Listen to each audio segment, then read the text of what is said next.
Unsurprisingly, social media is at it again, restricting Republican accounts and GOP accounts in the lead up to an election. This time, it's not the national election, but it is the runoff election in Georgia. For control of the U.S. Senate, with 2 Senate seats still up in the air, Facebook has once again acted to restrict only GOP or Republican accounts without acting to restrict Democrat or DNC accounts. This story is courtesy of One America News Network. Facebook has banned GOP accounts and allow inflammatory DNC ads. Perhaps not surprising, but distressing all the same. We saw this in the run-up to the presidential election, where social media acted in concert to restrict access to the Hunter Biden story so that more people were unaware of the corruption of Hunter Biden and his malfeasance with Burisma and other assets that gave access to Joe Biden. The social media didn't see any reason to allow that story to be promulgated, denying people the election and leading to election interference. And in the run-up to the Senate, they are once again interfering with an election.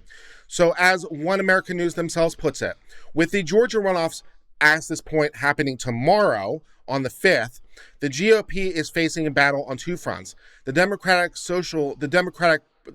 challengers and the bias of social media accounts.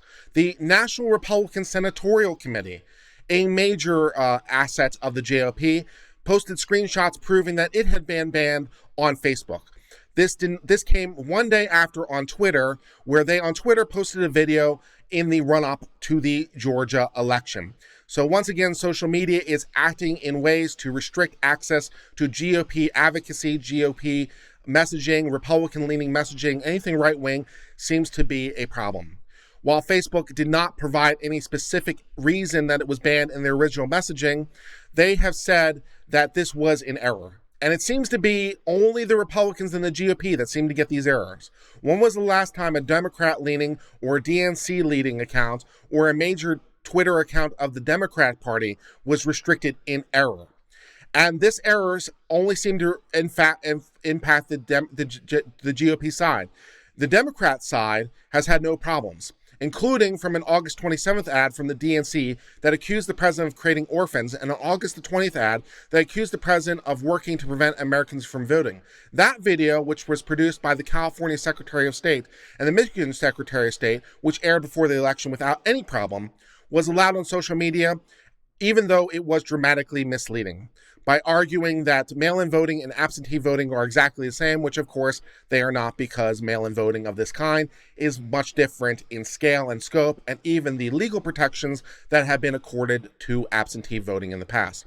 So even though this misleading ad, this misleading social media was allowed from the Democrat side, even though suppression of the Hunter Biden story to favor the Democrat side was allowed in the run-up to the presidential election, in the run-up to the Senate election runoffs, the media is once again acting in concert to prohibit right-leaning GOP messaging influencing the election. And we're seeing that shows. As of the polling right now, both Democrat candidates seem to be leading the respective runoffs in Georgia.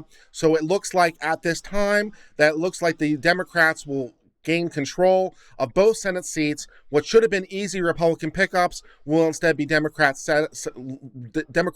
pickups. And with a 50-50 Senate, that means that Kamala Harris will be president of the Senate, which will allow the Democrats to get through the worst of their agenda with no Republican opposition in sight. So this is once again social media influencing the election.